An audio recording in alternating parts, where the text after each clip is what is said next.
Hola, Altubers.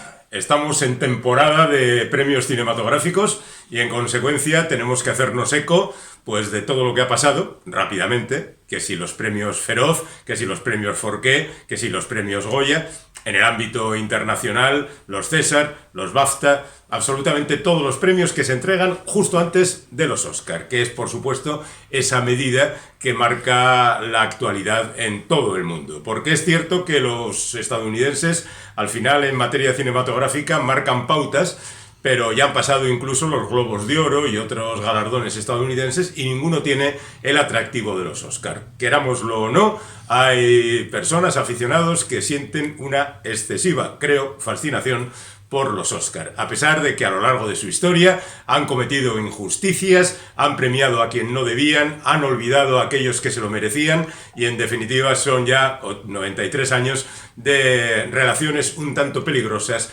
con el cine. Vamos a hacer hoy un pequeño repaso de las películas y de los cineastas y de los actores y actrices y de la gente que está nominada en esta ocasión. Pero creo que tampoco vendrá mal hacer un poquito de historia, que es algo que nos gusta mucho a nosotros, por aquello de que quizá en el pasado estén las claves de la actualidad y quién sabe si las del futuro.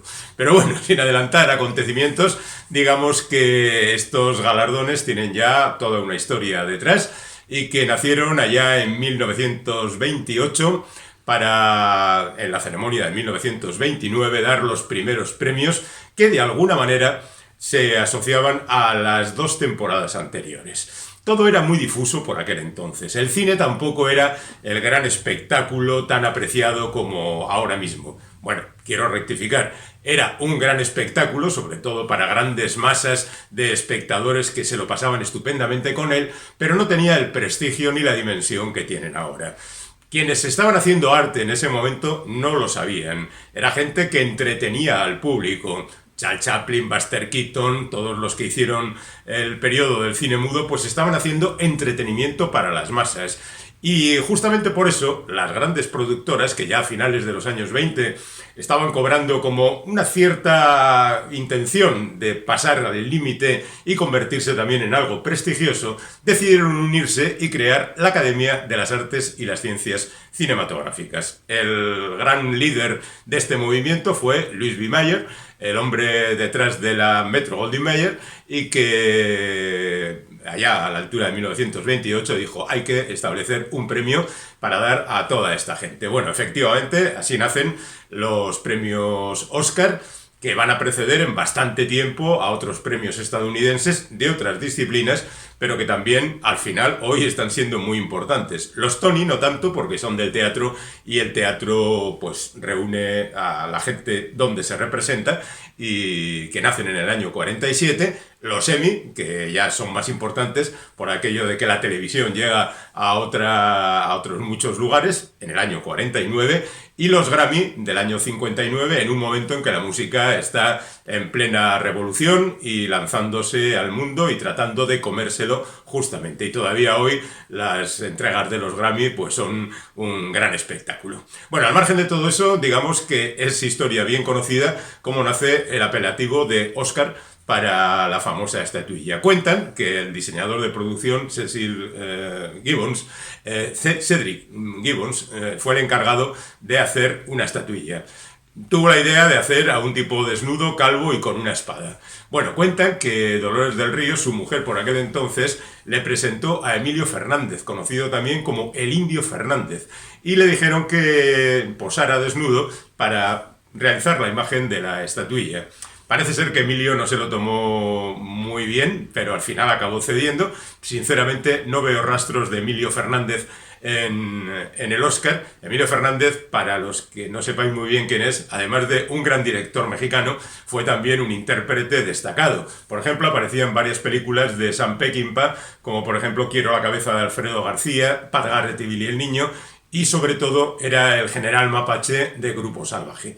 Y además también aparecía en numerosas películas mexicanas. Pero claro, como esas han tenido mucha menos difusión, pues menciono las de Peckinpah porque son las que pasearon su figura por el mundo. Estamos hablando de que ese posado fue realizado 40 años antes de estas otras películas. Y luego es bien sabido también cómo recibió el nombre, aunque hay discusiones. Por un lado se dice que Bette Davis, por lo menos lo decía, que era en honor a su marido, un tal Oscar, por aquel entonces, que dijo, se parece a mi marido. Y entonces ahí quedó para la posteridad. Pero no parece que es cierto. Eleanor Lillenberg era la secretaria de Louis B. Mayer. Y dicen que dijo algo así parecido, uy, pues este tipo se parece al rey Oscar II.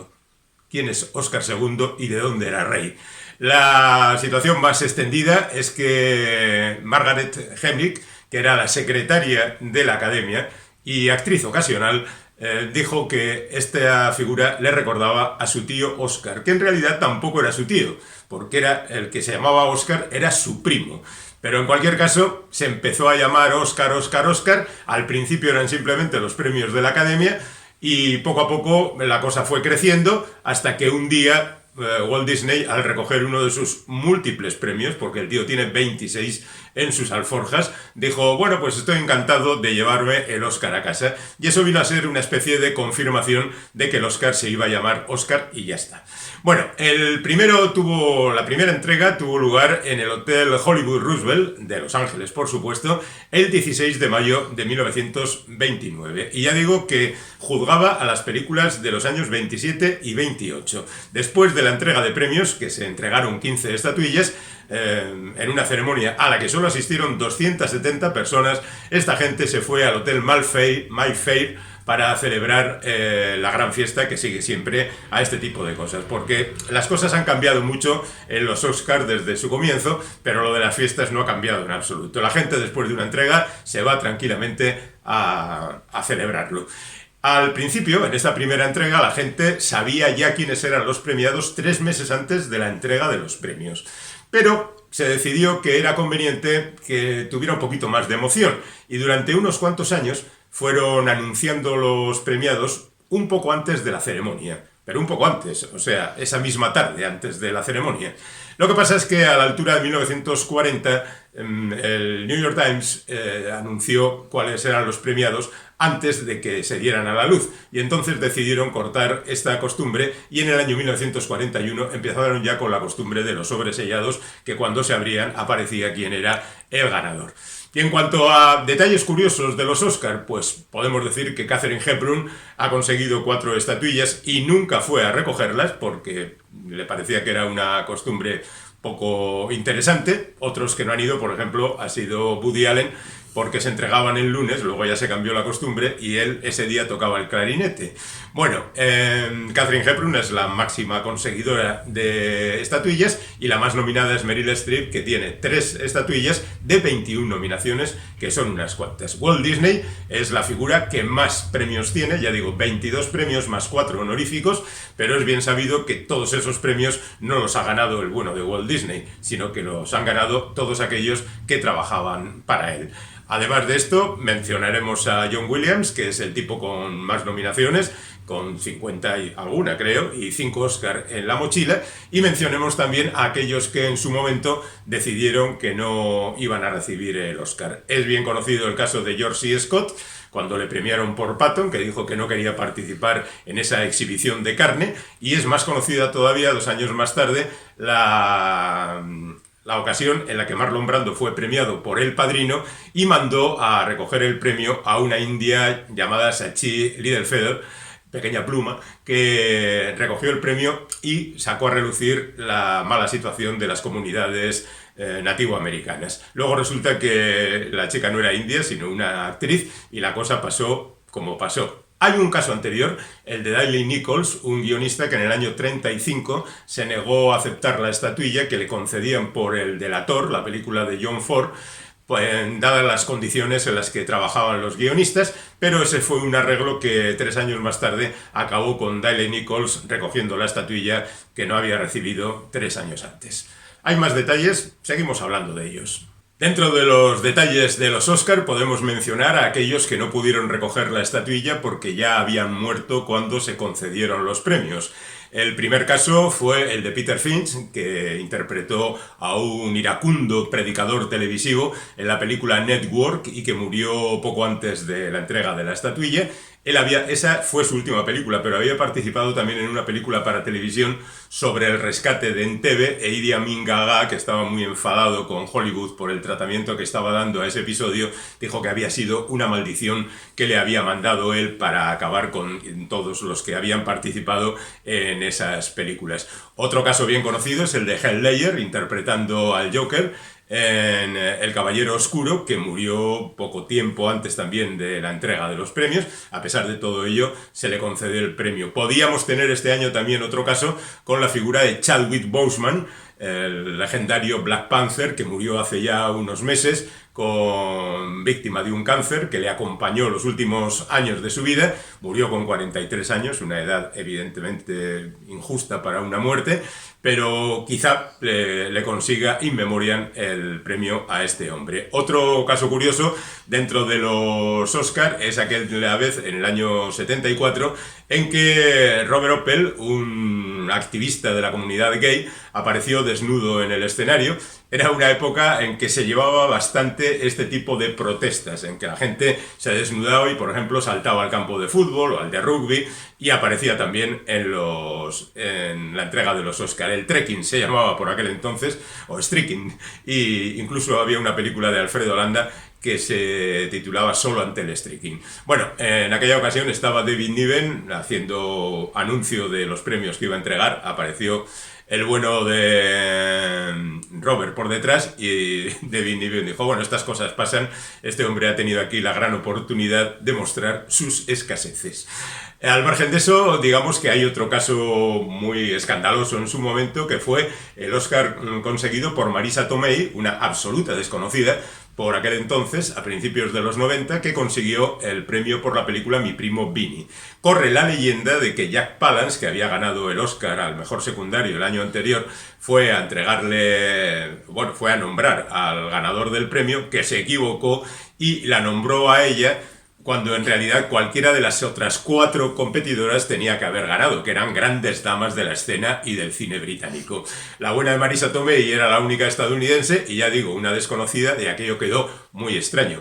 Pero es verdad que este tipo de cosas no suelen darse mucho en la entrega de premios, pero hay errores, como el ocurrido con el famoso anuncio de la mejor película es para La La Land, y luego resulta que era para Moonlight, pero bueno, eso se arregló también sobre la marcha, y está claro que el bueno Jack Palance no estaba bebido cuando anunció esta situación. Hay también algún caso bien conocido, como por ejemplo el de que Tom Hanks agradeció a un profesor suyo lo que le había enseñado y hizo una alusión a su homosexualidad, lo que dio pie luego a la película In and Out, por ejemplo. Y hay otros casos como el del año 35, cuando el presentador de uno de los premios al mejor director pues dijo aquello: esta es para mi amigo Frank, ven aquí a recogerlo. Y Frank Capra creía que se refería a él, que estaba nominado, y se levantó, pero el premio era para Frank Lloyd, y el hombre se quedó chafado allí, cosa que luego aparecía en una película titulada El Oscar, esa anécdota protagonizada por Stephen Boyd, cuando se anunciaba Frank, ven aquí a recogerlo. Él se levanta y entonces el premio es para Frank Sinatra, que también estaba allí en la sala. Bueno, al margen de eso, tenemos esos récords curiosos que siempre acompañan al mundo del cine, como por ejemplo los 5 minutos de aplausos que concedieron a Charles Chaplin en el año 72, cuando le dieron un premio honorífico a toda su carrera, después de la vergüenza de no haber dado ningún premio a este creador cinematográfico a lo largo de los años anteriores. Lo mismo ha ocurrido con Hitchcock y con un montón de directores muy, muy famosos que no han tenido oportunidad de recibir más allá de un premio honorífico. Otro caso también bien conocido es el de Green Garrison, que a la hora de recoger el premio en el año 43 por su interpretación en La señora Miniver, dicen que estuvo hablando 5, 6, 7, 8, 10, 15 y hasta una hora, dicen algunos, en la recepción de su premio. No es cierto, el libro Guinness de los Récords dice que estuvo hablando durante 5 minutos y medio, y eso hizo que los directivos de la academia decidieran a partir de entonces tratar de controlar un poco la vehemencia de los agradecimientos.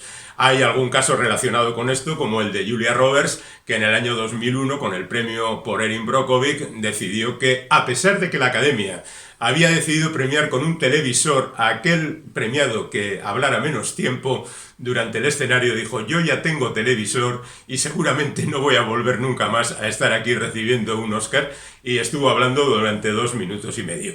Y luego está en aquello lo de Pedro y lo de Roberto de Sofía Loren por Roberto Benigni, lo de Pedro por Pedro Almodóvar con Penélope Cruz, y estas cosas divertidas. Por ejemplo, más datos. El presentador que más veces ha concurrido al escenario, a los distintos escenarios de la entrega de los premios, ha sido Bob Hope, un cómico ya olvidado, porque la verdad es que sus películas no son recordables, que estuvo 19 veces presentando la ceremonia. Y el único Oscar, alguien llamado Oscar, que ha conseguido un Oscar, es Oscar Hammerstein II, que es un compositor por la música que hizo para La última vez que vi París.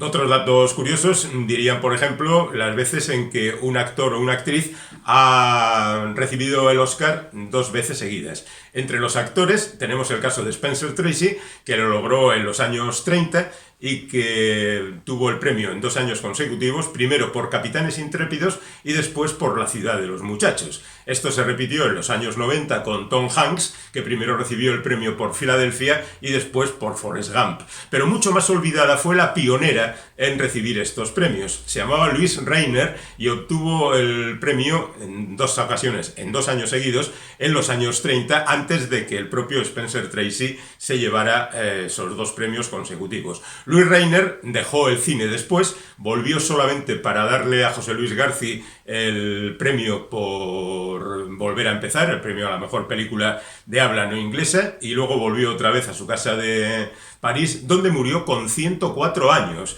Es decir, ganó a la legendaria Olivia de Havilland, que también vivía en París y que murió con 103. Otro récord más o menos asumible es el de Walter Brennan, que consiguió 3 Oscar como mejor actor secundario en 5 años. Es decir, lo ganó un año, al siguiente no, al siguiente sí, al siguiente no y otra vez sí. También un récord aceptable. Actualmente el actor que más veces ha conseguido el Oscar, 2 principal y 1 secundario, es Jack Nicholson. Y luego tenemos el caso de Richard Burton y Peter O'Toole, que han trabajado mucho juntos. De hecho, estuvieron trabajando mucho tiempo en el teatro haciendo Beckett, la obra que después llevaron al cine, también interpretando Richard Burton a Thomas Becket y Peter O'Toole a Enrique II, y que cuando estaban en el teatro acostumbraban a intercambiar los papeles. De hecho, los espectadores que iban un día no sabían quién iba a hacer de Thomas Becket y quién iba a hacer de Enrique II. Bueno, pues los dos tuvieron la desgracia de ser nominados muchas veces, tantas como 8, y nunca les concedieran el Oscar. Bueno, ya decía Peter O'Toole en la película Mi año favorito: morir es fácil, la comedia es difícil. Y los Oscars muchas veces ha sido una auténtica comedia. Hablemos pues de los Oscars de este año. Bueno, ya se sabe que generalmente las nominaciones son 5 y de ellas saldrá el premio para una actriz, un actor, un director, una película. Eso es lo habitual. Pero ya hace unos cuantos años, y con aquello de mover todavía más el mercado, decidieron que el número de películas candidatas podían ser hasta 9. Este año son 8. Y otro de los temas polémicos que ya nos lleva acompañando unas cuantas ediciones es si pueden ser candidatas películas que pertenezcan a plataformas televisivas.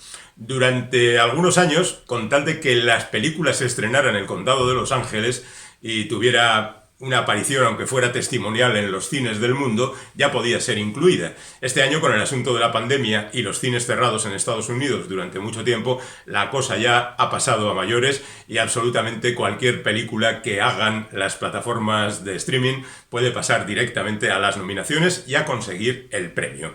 Así que en ese sentido tenemos bastantes ejemplos, sobre todo en Netflix, que es sin duda la plataforma que más películas hace, además de las series televisivas. Por ejemplo, HBO no tiene nominaciones porque trabaja casi fundamentalmente con series televisivas. Y luego está Amazon, que tiene también alguna representación en esta edición de los Oscar. Bueno, el mayor número de candidaturas es para una película de una plataforma, se titula Monk, y es la nueva película de David Fincher. Es una película que perfectamente podría haber ido al cine. De acuerdo, está rodada en blanco y negro, pero esto a estas alturas no constituye ningún problema. Y es la historia de Herman Mankiewicz, que fue guionista junto con Orson Welles de la célebre Ciudadano Kane.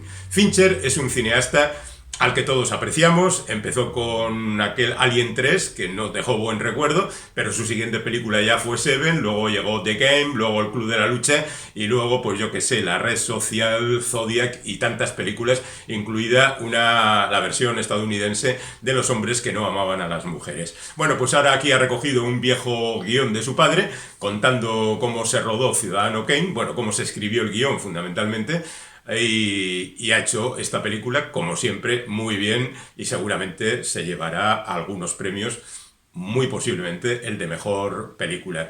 Otra película televisiva es El juicio de los 7 de Chicago, que ha hecho Aaron Sorkin. Aaron Sorkin es el cerebro guionista detrás de series como, por ejemplo, El ala oeste de la Casa Blanca, y es un tipo que, como todo el mundo sabe, escribe muy bien. No es tan bueno como director, como guionista, pero bueno, el tipo se arregla y hace un trabajo lo suficientemente solvente como para que figure aquí entre los nominados, aunque yo creo que este asunto sobre los detenidos en la Convención Demócrata de Chicago de los años 60 y que después acabaron en el juicio no tiene tantas posibilidades como Mank, pero lo dejo ahí.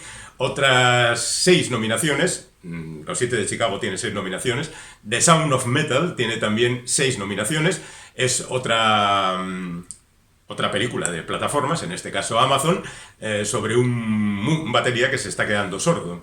Y lo que eso significa, obviamente, la gran tragedia que significa para un creador de este tipo. Tenemos La madre del blues, esa película por la que está nominado Chadwick Boseman, que es su obra póstuma y que, bueno, pues puede proporcionarle el Oscar también después de que él ha muerto hace tiempo atrás. Y otra película de plataforma sería Una noche en Miami, que es una película muy curiosa realizada por Regina King, una actriz que, por ejemplo, es la protagonista de la serie televisiva de The Watchmen, que junta aquí a 4 personalidades de raza negra en el año 64, después de un combate de Cassius Clay. Tenemos a Cassius Clay por un lado, tenemos a Jim Brown, que era un legendario jugador de fútbol americano que empezaba su trabajo en el cine, tenemos a Sam Cooke, que era otro legendario cantante de la época, que murió también muy joven, y tenemos a Malcolm X, que es la otra gran figura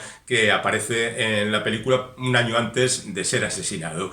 Y los 4 se reúnen en un hotel de Miami después del combate de Cassius Clay y empiezan a hablar de la situación de los afroamericanos y demás. Es una película que no solo se ambienta en el año 64, sino que incluso tiene ese punto de película de los años 60 e incluso 50, porque está basada en una obra teatral de esas de tema importante, pues como las que hacían Arthur Miller o Tennessee Williams o Edward Albee, y con pocos personajes y todos metidos en una habitación, hablando de cuestiones muy importantes, en una reunión que no tuvo lugar en la vida real, pero sí con las peculiaridades que adornaban a cada uno de los personajes. Aquí voy a meter una especie de morcilla para discutir uno de los aspectos de la película. Hay un momento en que el personaje de Jim Brown le dice al de Cassius Clay que acaba de hacer una película y le dice, bueno, algo de un soldado que persigue a unos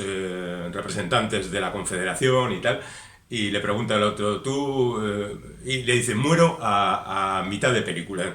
Y el otro dice, claro, es que cada vez que contratan a un negro es para matarlo a mitad de película. Bueno, ese dato es inexacto. La película Río Conchos y el personaje de Jim Brown es cierto que muere, pero muere justamente al final, junto con 3 de los 4 protagonistas de la película. Es decir, no hay un maltrato racista en la película contra la figura de Jim Brown. Le sirve al guionista para hacer ese apartado, pero si utilizamos estas falsas informaciones para hablar de determinadas cosas, ¿podemos fiarnos del resto de las cosas que se nos están contando en la película?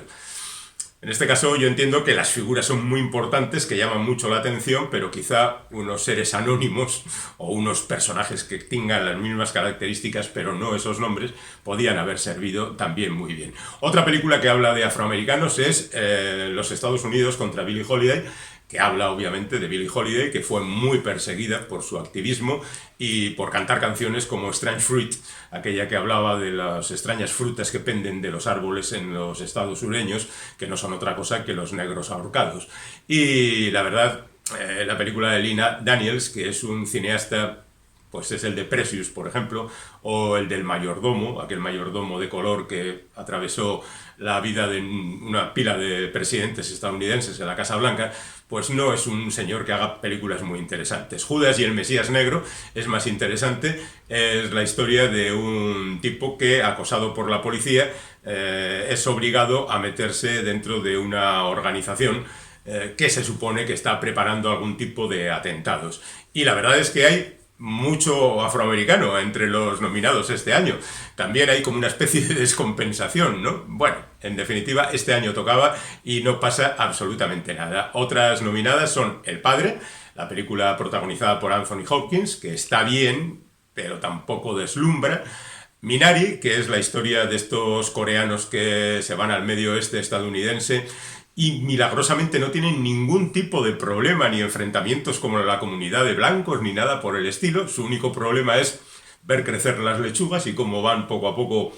Es una película de la vida cotidiana que tiene su encanto, pero que, bueno, yo reconozco que me gusta que tenga un poquito más de conflicto, un poquito más de carne. La película, Una joven prometedora, que es una película un poco más impactante, con ganas de llegar a más público, que seguramente tendrá un buen recorrido, y Nomadland, de la que tenéis el vídeo correspondiente en nuestro canal, porque ya la vimos hace mucho tiempo y tenéis ahí el vídeo donde está explicado absolutamente todo y no voy a repetir. Y en cuanto a los directores, además de David Fincher por Monk, de Lee Isaac-Chung por Minari, de Chloé Rae por Nomadland y por Emerald Fennell por Una joven prometedora, se les ha colado Thomas Vinterberg, que es el director de Otra ronda, esa película que ha triunfado en Europa y que incluso pues en el Festival de San Sebastián su reparto de 4 profesores que beben un poquito, pues tuvieron el premio como intérpretes, pero que además ha conseguido todos los premios europeos y que es una película a la que algún día igual le dedicamos un vídeo pues para hablar de ella y para hablar de borrachos en el cine, que podría ser una oportunidad. Vamos a rematar repasando algunas otras categorías y cerramos este apartado de los Oscar. En el apartado interpretativo también hay mucha gente de color. Por ejemplo, como mejores actrices protagonistas están nominadas Viola Davis y Andra Day. Andra Day es la Billie Holiday de la película de la que hemos hablado, y Viola Davis es la reina del blues de la película de la que también hemos hablado. Tenemos a Vanessa Kirby por una película muy impactante, pero Vanessa Kirby es alguien que todavía no ha llegado a una popularidad, quizá es premiada, ¿no? Pero bueno, la película es Fragmentos de una mujer y la verdad es que además de empezar con un parto muy largo, la película juega al impacto. Tenemos a Frances McDormand, la protagonista de Nomadland, que tiene todas las papeletas para hacerse con el premio, y a Carey Mulligan, que es una de esas actrices de gran prestigio a la que quizá convendría premiarla con un Oscar. Es la protagonista de Una joven prometedora. En cuanto a los intérpretes masculinos, tenemos ahí la pelea entre Gary Oldman y Anthony Hopkins. Gary Oldman es el protagonista de Monk y pues no sé por dónde se va a inclinar el jurado, ese jurado enorme de 6.000 académicos que son los que votan estos premios. Pero tenemos también, como decíamos antes, una representación de afroamericanos, por ejemplo Riz Ahmed o el mismo Chadwick Boseman, que también tiene muchas papeletas, quizá por el recuerdo a su muerte, para hacerse con el premio.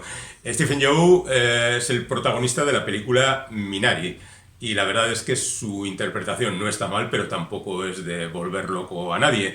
Y en cuanto a los intérpretes secundarios, pues tenemos a Maria Bakalova, que aparece en Borat. Borat es una película de la que no he hablado, que también tiene sus múltiples nominaciones, pero que debo reconocer que a mí, sinceramente, el humor de Sacha Baron Cohen pues no me vuelve loco, precisamente. Yo entiendo que hay mucha gente que se muere de risa con estas interpretaciones que están a mitad de camino entre la crítica social y política y el humor, pero justamente el humor es lo que falla. La crítica está bien, pero si haces una crítica dramática, pues la haces y ya está. Pero si la haces humorística, tiene que ser además humorística, tiene que tener gracia.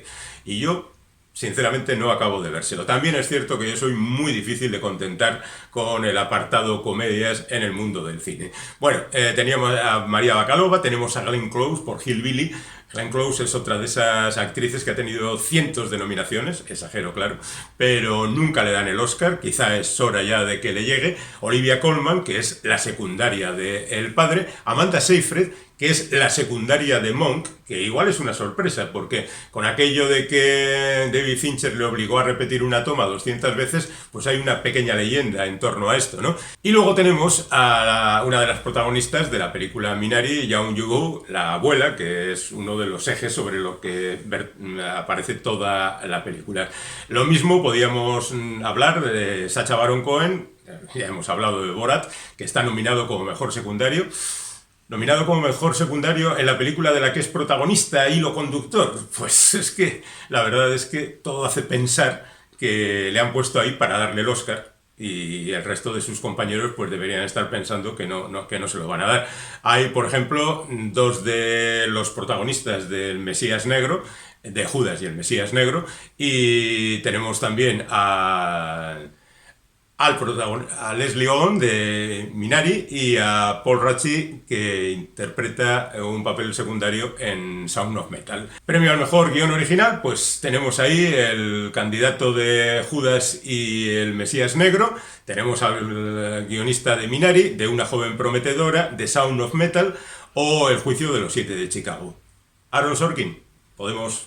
Esto no es una quiniela de los Oscars, pero podemos hablar de ello. Lo mismo para el caso del mejor guión adaptado, que estarían Borat, El Padre, Nomadland, Una noche en Miami, de la que ya hemos hablado, y Tigre Blanco, que es una película que no sé exactamente lo que es. Y bueno, pues el resto de las nominaciones, hay algunas curiosas, como El agente Topo, una película chilena que es evidentemente una película de ficción, pero que ha sido incluida en el apartado de mejor documental, porque viene a reflejar la vida en una residencia de ancianos, y eso les ha parecido a los académicos motivo suficiente para incluirlo ahí. Dentro de la película en otro idioma, o mejor película extranjera, estarían Otra ronda, esa película de los 4 profesores borrachos, y estaría Better Days, que es la película de Hong Kong, que también se ha puesto últimamente en cuestión por el hecho de que China no quiere retransmitir los Oscars, ya que la directora de Nomadland, que es nacida en China pero criada en Estados Unidos, ha hecho algunas declaraciones que no han gustado a la cúpula de... Y además no solo eso, sino que hay un documental en el que habla de la represión del gobierno chino sobre los manifestantes de hace 2 años. Y bueno, pues quizá como compensación le den el premio a la película china. Hay otra rumana, hay otra bosnia y hay otra tunecina, y esas serían las películas que compiten por la mejor película extranjera. Y luego hay, por supuesto, montones y montones de otras nominaciones y de otros premios, pero en las que no vamos a entrar porque, entre otras cosas, nos falta tiempo y no podemos seguir aquí. Así que lo dejamos aquí y esperamos tener otra oportunidad para hablar de los Oscar un poquito más adelante, quizá para ver si nuestras previsiones, si es que las hemos hecho, se han cumplido o no. Los Oscar, dentro de poco, en todas las pantallas.